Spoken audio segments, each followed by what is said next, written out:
Hey everyone, it's me, DB. Just reminding you, we have t-shirts in the shop. Just go to pgttcm.com. Check out all of our cool t-shirts and stickers. Heck, we even got some shelf curtains in there. Keep clean, look cool, have cool stickers to put on stuff. Join us on Patreon and get a free sticker. You're listening to KZOM, only on public radio. Greetings, listeners.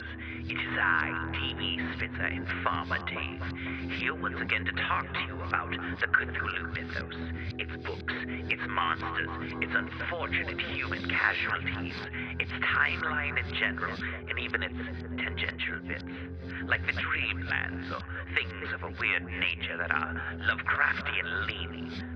Once more we head into those dark woods, further feeling those malevolent forces upon us. Once again we walk down the lightless stone staircase in the middle of nowhere. You're listening to KZOM.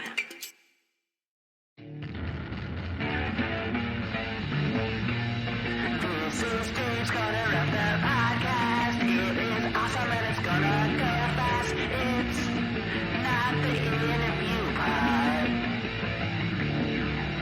It's not the part where DB talks forever. It's Dave's Corner of the Podcast.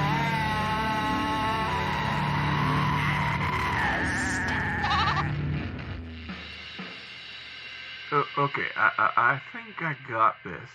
I think I'm not going to burn down the building by pushing this button. Okay, we're good. Hey, now, can you hear me? Hi, hello. Okay, I'm going to assume that you said yes, and that you can hear me, and I will continue. Hi, my name is Farmer Dave, and I'm going solo today because my friend and partner, DB, has had some medical procedures, so he's going to be out, and it's the holidays and all. Yeah, hi. So I'm going to pretend that I know what I'm doing and can present a halfway enjoyable show by myself. So you are listening to The People's Guide to the Cthulhu Mythos, and your single host today is me, Farmer Dave, David Heath. And so, yeah, there's just me, so I can talk about whatever I want. And so I am. And we're going to talk about one of Lovecraft's better known but least liked short stories. Maybe why, and it's something that happened afterwards. I know I'm being cryptic, so let's just kind of, I'm just going to say it because there's no one here to stop me. We're going to be talking about Herbert West, Reanimator, and then we're going to talk a little bit about pre-Romero zombies and the sort of, zombie, the first wave of zombie movies and stories before George Romero's classic, The Dawn of the Dead. So in February of 2022, believe it or not, Herbert West Reanimator celebrated its 100th anniversary. Now, a lot of people thought that it was written later, and I'll kind of explain why. But, so we're going to be talking about a 100-year-old story. And we are going to have spoilers for said 100-year story. So, just be prepared. So Lovecraft wrote this probably February to July in 1922, and he wrote it for a amateur magazine called Homebrew. A couple things you have to know about Homebrew. It's amateur, but that doesn't mean they didn't get paid. They just didn't pay a lot, and they didn't hire big names. So Lovecraft got $6 an installment, which would have been $60 to $70 in today's money. Lovecraft is going to basically think he deserved more, But at the same point, he's not going to like this story, and we're going to go back into why. The other thing that I think people don't quite understand about Homebrew or get, it was a satire magazine.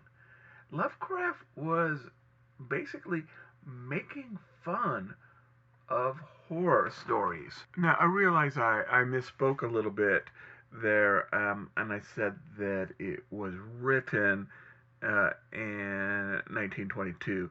It was published in 1922, probably written early 1921. Homebrew, besides being satire, was a bit on the racy side. I mean, nothing now, in fact, but if you see, like, one of the covers, it was a hand-drawn picture of a woman. She's fully clothed, but she does have sort of an ample bosom. So it's not the racy pulps, but it's a sort of racy pulp light. And that's going to be, of course, Lovecraft's not going to have any sexual innuendo or romantic entanglements in his story, but it's going to be sort of on the gruesome side for 1922. Now, Lovecraft did not particularly like this story. It was definitely one of his early works. He really thought he should have gotten more money for it, and there were technical issues that he didn't like. The editor insisted on basically each portion, there were 6 portions, to be ending with sort of a wham or a cliffhanger, and that the beginning of the next one would summarize what happened in the last chapter, because they were published in a 6-month period. To be honest, if this was not the first place that Herbert West was printed, Homebrew would have been forgotten with the rest of the hundreds, if not thousands, of small-time amateur presses that popped up during the early 20th century. And Herbert West did appear in volumes 1 through 6 of the first volume. And though the title Herbert West Reanimator is not maybe the most sensational, the titles for each chapter it was things like 6 Shots at Midnight and The Scream of the Dead. Here we see Lovecraft almost mocking the melodramaticness of some of the pulp writings at the time. Now, the creatures were not called zombies that the corpses that he reanimated. And it's very clear that West did this by science, not magic. But in the Cthulhu mythos, there's not that much difference between science and magic. Magic is just a science we don't understand yet. So we see some things at the end, such as the wall being torn down and it mysteriously repairing itself. And we see the creatures almost teleporting. And this is some sort of power that they received by the serum that West created and injected them with. Either that or the nameless narrator, and Lovecraft started that nameless narrator trope when he was really early in his career, hallucinated the whole thing. The unnamed narrator here is an unreliable narrator.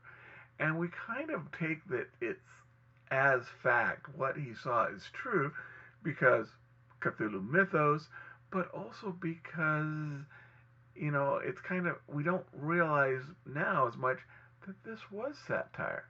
And I'm not sure if that was Lovecraft's attempt, but another possibility is that this guy just imagined all this, that he is insane, he is off his rocker, he killed his friend Herbert, and this is the excuse that his mind created for it. Now, as I said, the story was published first in 1922, but in 1942, 2 decades later and after Lovecraft's death, it is going to be republished.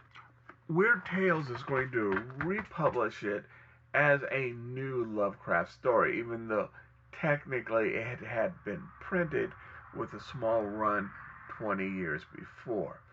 And Weird Tales is going to keep it pretty much intact in that they're not going to change the expository at the beginning where Lovecraft basically has to explain, where he's required to explain what happened in the previous chapter. So there's not a, if it had been a true story written at that time for them, more likely he would have been told to not do that, and that the editor would just put a little recap at the beginning. But they publish it pretty much as is. Like I said, it is considered by many, for different reasons, not to be his best work. But part of it is I don't think we quite acknowledge just that it was meant to be satire. What it did get, it was a sort of a shot in the arm of rejuvenating serum, is that it was, made into the classic Reanimator series starring Jeffrey Combs. Jeffrey Combs and I happen to be homeboys. I've met him, I've walked by him a couple times at conventions. We've never actually talked, but we are both from the same hometown, Oxnard, California. Something happened, though, between its publication in Homebrew and its publication in Weird Tales. And like I said, it's not a zombie story, but it's a reanimated dead story. And the Z word never appears in it. And just like the Z word never appears in the original Dawn of the Dead. And that was that there was sort of this first wave zombie hype. And this is going to happen with a book published after Lovecraft wrote Herbert West, Reanimator, Magic Island by William Seabrook.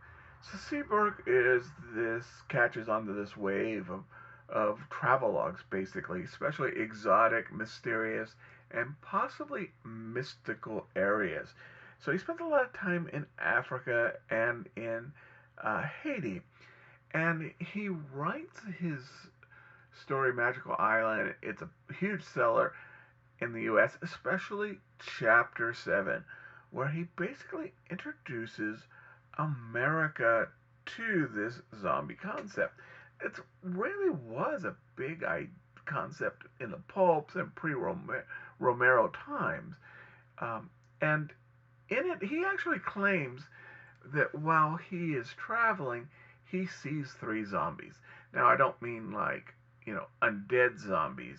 He claims he was taken to a plantation, and there were basically 3 zombie workers that just would not stop working. They would not recognize him. They didn't blink. They didn't interact with him.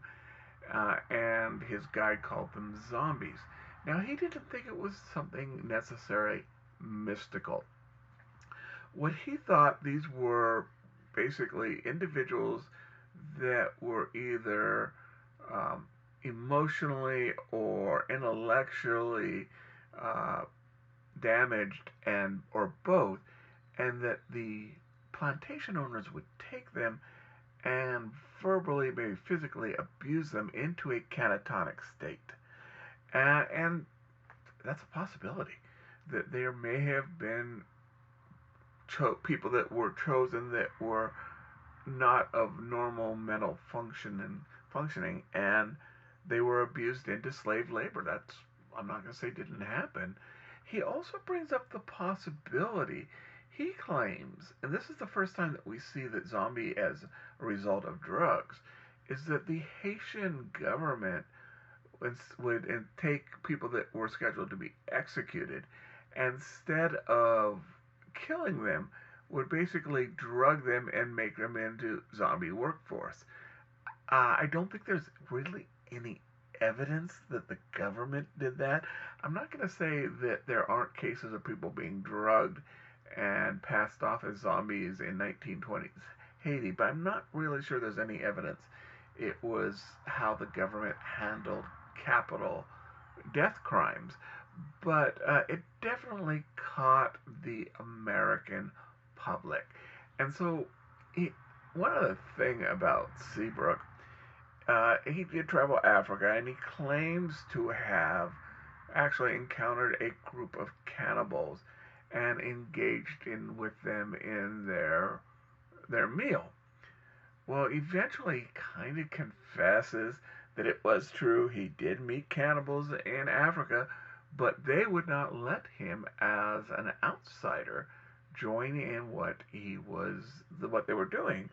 So he eventually commits cannibalism in the United States. What he does is he doesn't kill anybody. He gets basically someone who worked at either a morgue or a mortuary to smuggle out some parts of a body in which he partake. Again, maybe that part isn't true either, but it gives you a little idea who Seabrook was. But Seabrook's story, The Magic Island, just got so... It became popular. It just caught people's imagination, set it on fire in America. And then in the 30s and the 40s, we're going to see the first wave of zombie movies in the U.S. I Walked with Zombies, White Zombie, Revenge of the Zombie. And now a lot of these are not going to be the Romero type zombies that we see, post Dawn of the Dead, but the idea of a zombie is going to be really fixated in American horror, almost the way a werewolf or a mummy or vampires were. And in this way, and that Herbert West's Reanimator is not seen as Lovecraft's greatest work in any way, but because of this, it catches on in the 1942 republishing, because there's already this zombie hype, just in a lot of ways after the release of the comic book Walking Dead created this, and the TV show created this sort of renewed interest in zombies. So did Seabrook's book that Weird Tales basically used to republish Lovecraft's work. Well, I'm sure that if DB was here, he'd have a lot more to say, but we're going to kind of end this part and go on to the next part.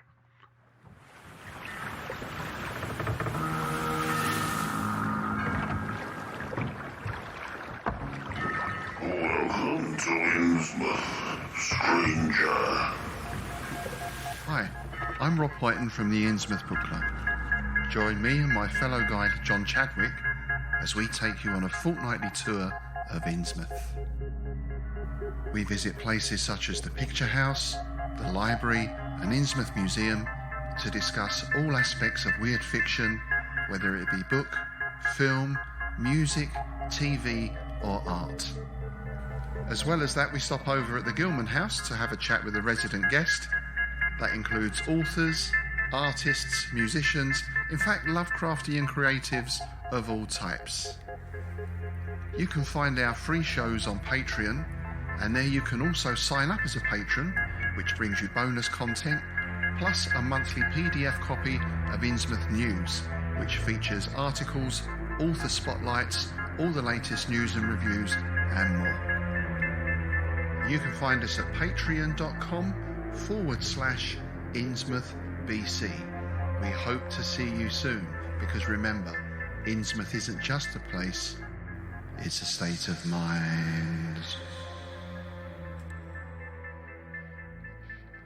Thank you once again for listening to People's Guide to the Cthulhu Mythos. You can help show your support by going to the show notes and following any of the links that'll tell you how to support the show and how to support our guests. And thank you to all of our guests who you can find in the show notes. Rate, review, subscribe, and remember, patrons get priority access to asking us questions, suggesting topics, even, submitting stuff. Actually, you don't have to be a patron to submit anything. That's how Dave got on the show, and that's how you can get on the show too. It's the People's Guide to the Cthulhu Mythos. Rate, review, subscribe, tell your friends. Thank you for for listening. Back to the show. Dave's Corner of the Podcast. Dave's Corner of the Podcast. Dave's Corner of the Podcast. Dave's Corner of the Monster Trucks Podcast. Hey everybody, it's me, Farmer Dave, and as I think I've said already in this show, DB is a little bit under the weather, and it's, the holidays, so a lot of things are going on. So basically, I have no adult supervision. That can be either very good or very bad, depending on where your point of view is coming from. So basically, what it does mean is I'm going to talk about whatever I want to talk about. So there. Nah, just kidding. So, people know me, if I have a love of literature, which I do, but two forms I really do like, and if I love anything as much as I love cosmic horror, it's going to be cyberpunk. In fact, I've got some things I want to talk about cyberpunk on future shows, but I want to talk a little bit about cyberpunk TV that came out in this last year. Talk about 4 shows, and one admittedly is not cyberpunk, but I think influenced by cyberpunk. And one of them actually came out in November of last year, but I'm finally getting around to watching it. So since I've already basically stated this entire show is about me, it falls within the parameters of this show. So the first recent cyberpunk TV show I'm going to talk about is Blade Runner Black Lotus. And there's a lot of Blade Runner semi-canon out there. Of course, everyone, probably knows this. Blade Runner was based on a Philip K. Dick story called Do Androids Dream of Electric Sheep? And even though, Philip K. Dick died as they got, started working on it, he did work in some with Ridley Scott. But it's a completely different story. It has a lot of the same tropes, and I want to correct myself. It's a different story, but it has a lot of the tropes. And where Blade Runner is very much about the 80s, Do Androids Dream of the Electric Sheep, even though they're both set in the near future of their times, is clearly about the 50s and the 60s, and the experiences that Philip K. Dick had, and the same way that Blade Runner is the first movie that Ridley Scott works on after his older brother Frank died. Frank was not in Hollywood. He was a merchant marine who had died. It was much older than Ridley and had died of skin cancer, and so a lot of Ridley Scott's raw emotions went into this movie, Blade Runner, as well as a lot of Philip K. Dick's questions and wanting to understand the nature of reality and his life in insanity. And he was diagnosed schizophrenic, and drug use go into, do Androids Dream of Electric Sheep? So there's a lot of comic books. I remember there's even like a kind of choose your own adventure book out in the 80s. A couple of follow-up semi-canon novels that kind of try to bridge between the book and the movie, Replicant Night. But one of the newest ones is Black Lotus, and it came out for Cartoon Network's Adult Swim in last year being 2021 November, and I think it's a good I think it's a good follow-up to the Blade Runner movies. It is loyal to the canon, but doesn't hold it sacrosanct. It's not too loyal, if that makes any sense. It's willing to go on its own ways. It's also very influenced by 60s, 70s, and later grindhouse revenge movies. And it's basically a revenge story. Now, I'm going to try to keep things as spoiler free as possible, but if you haven't seen it, there will be some spoilers. And it definitely, I think, takes this revenge. Well, it does. It takes this revenge idea that was so revenge exploitation movies of the 20th century, and it takes them. This is it with a character named L, and L is, spoilers, a replicant, even though they don't reveal it until like fourth episode. It's pretty obvious. Who was programmed not to kill and was sent out to be hunted by human beings, but during this hunt, her combat instincts kicked in, and now she's going on this Quentin Tarantino style quest for revenge throughout noir LA of the people that basically hunted her and her fellow replicant. Now, when William Gibson wrote the first official Cyberpunk book, Neuromancer, he was deeply influenced by noir. And you see it in his writings. But even more than Gibson, I think, at about the same time, Scott's Blade Runner, is obviously neo-noir. It is tech-noir. It is future noir, whatever you want to call it. It's basically a noir story. A washed-up cop is forced back into one last job and meets a femme fatale. That's the core of noir.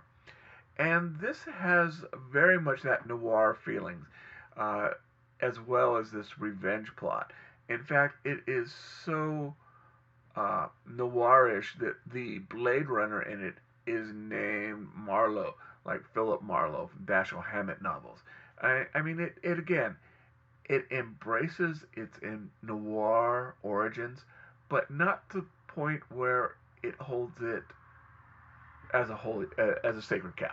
It's willing to sort of play with it and realize that the whole nature of noir is things are not perfect. The future is not perfect, and it also dwells very much on the Mike Hammer, Philip Marlowe, L.A. at the time. So it takes this post-war L.A.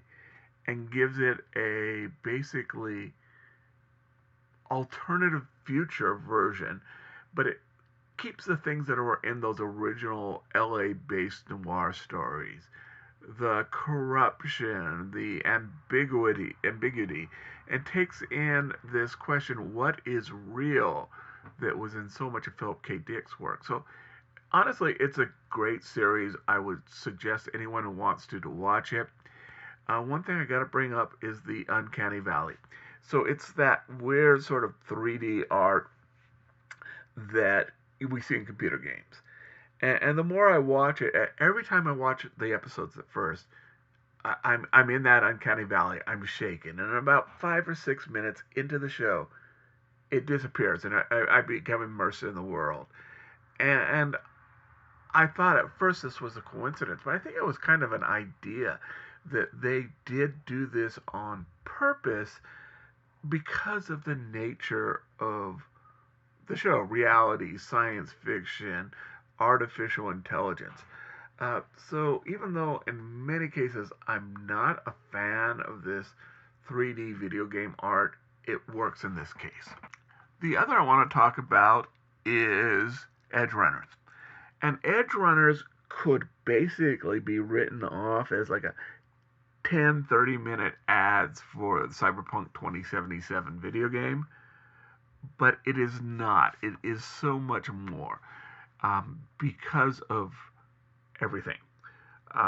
Honestly, Trigger, the studio that did it, just hit it out of the park.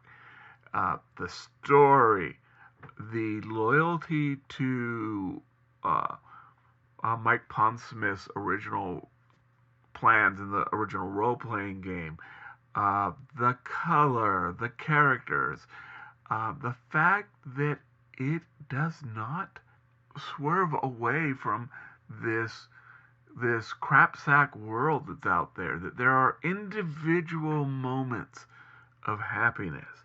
And in fact, and again, not spoilers, I would say that this is darker than Gibson's work. In Gibson's work, you could at least earn your own happy ending. The world is against you. It is so set against you. It's just, you got to live in the moment, because just there are no long-term happy endings for anybody. And at its core, good cyberpunk is about characters, and these characters are just deep and amazing. Even characters like Rebecca, who just seems to be this sort of gun-happy Lolita at beginning, you see in the end just how deep these characters are. And they do so well for just so few episodes. There's kind of like a bonus episode that honestly I didn't know about until about a week ago, and I don't know why I missed it. But it is basically a prequel that was released, and again, it's basically an ad for the series, but it's so well done, and it's an independent story. And that is Sasha's story. It's a 4 or so minute video that you can watch on YouTube. It is a music video set to the Edgerunner closing song, which is Let You Down. It has been suggested that if you like the story but don't particularly like the song or the music, you can just basically watch it with the sound turned off. And you can, because there's no real dialogue except for the dialogue over like cell phones that you can read. And it's just a really great 4-minute show that is sort of a prequel. It introduces Maine's crew, or at least part of Maine's crew. I kind of think that this is sort of for those who follow the series, this is that Sasha was the Netrunner before Kiwi and Lucy. And again, it captures this crapsack world of cyberpunk, but the triumphs of the human heart. And I think it's just a great 4-minute show that can be watched either for free, either independently or in any time with the watching the Ed Runners. In fact, I watched it literally months after I'd seen the original series. Even though it's a prequel. So it's really good, and I would recommend the whole thing to anybody who is interested in cyberpunk in general. So you can't talk about William Gibson without, and TV, without talking about The Peripheral, which is just a great show written, by the inventor of cyberpunk, William Gibson, on Amazon Prime. And it stars Chloe Grace Moretz, who will forever be the 13-year-old assassin in Kick-Ass to me, but just amazing. I just did not realize how amazingly talented she is.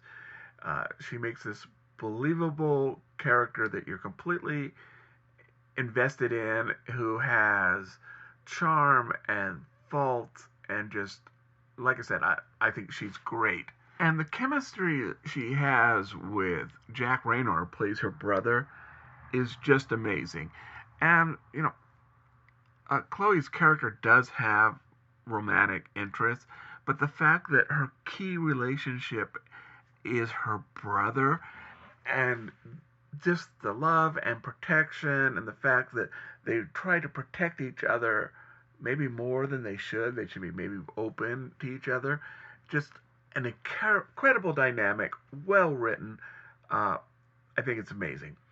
So if you're not familiar with this, and I haven't read the book, I was aware of the book, but I hadn't read it.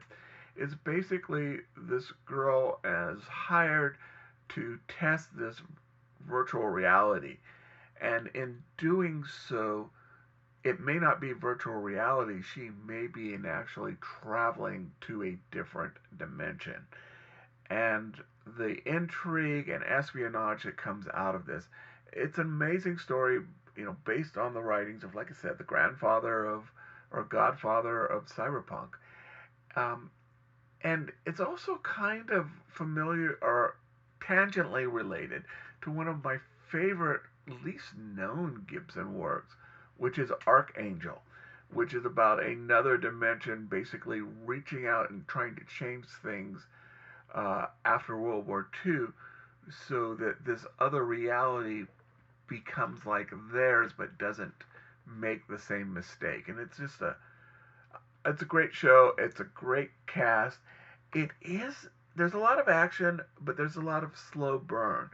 So you've got to be, and it's not a bad thing, but you've got to be willing to invest in the story and the characters in between sort of the opening and closing combat scenes. But, I like it. I really, really do like it and cannot recommend it enough. And finally, to wrap this up, I want to talk about a show that is not cyberpunk, but very cyberpunk influenced tangentially, and that is Money Heist, whatever the one set in Korea, the new one, the one they just released the episodes. And it's beginning to get out of the shadows of the Spanish Money Heist. It will never be as good, in my opinion, as the Spanish Money Heist, but almost nothing is. And these characters are kind of diverging from the Spanish versions, but in a lot of ways, it's very cyberpunkish. The lights, the fact that it takes place not only in Korea, which gives us this very sort of, obvious Asian appearance, but it takes place in a near future, fictional. So there's not like, robotic arms or things, but where peace between North and South Korea have basically on its way, it's achieving. And so the DMZ is made into this new future city, but complete with all the problems that large cities have. And people from the North and the South go there as kind of like this Korean Casablanca, and they begin to, live their lives and are caught up in this hope for a new life, a better life, which isn't always the reality. And it's, the company, which is made up in this case, not like a corporation, but made up between North and South Korean politicians, is very cyberpunk. And where the Spanish, which again I love, the Spanish Money Heist, they were basically criminals who became heroes, who became, revolutionaries.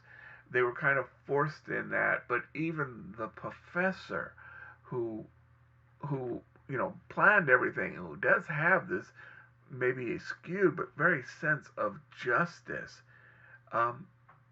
started out as a criminal. And here, yes, they're criminals, but there's more of a sense of fighting the system, an acknowledged system that have done them wrong. And so a lot of the feelings, the Asian influences, especially like their version of Tokyo at the beginning, her backstory is very cyberpunk. This whole idea of this new Korea being corrupted by a corporation, even though it's a governmental corporation, is very cyberpunk. And so, again, if you're going to watch something, by all means, watch the Spanish episode. That's probably the best, in my opinion. But if you want some sort of cyberpunk fix, the Korean version of Money Heist, not bad. Okay, so I'm going to kind of end it here. Hopefully soon we'll be able to have DB back. And if you are listening to this during the holidays, by all means, happy holidays, whichever holidays you celebrate or don't celebrate in your case. And we'll be seeing you soon. We're gonna talk with the mayor. 'cause the mayor says he wants to have a chat. We're gonna talk with the mayor, 'cause the mayor says he knows where it's at.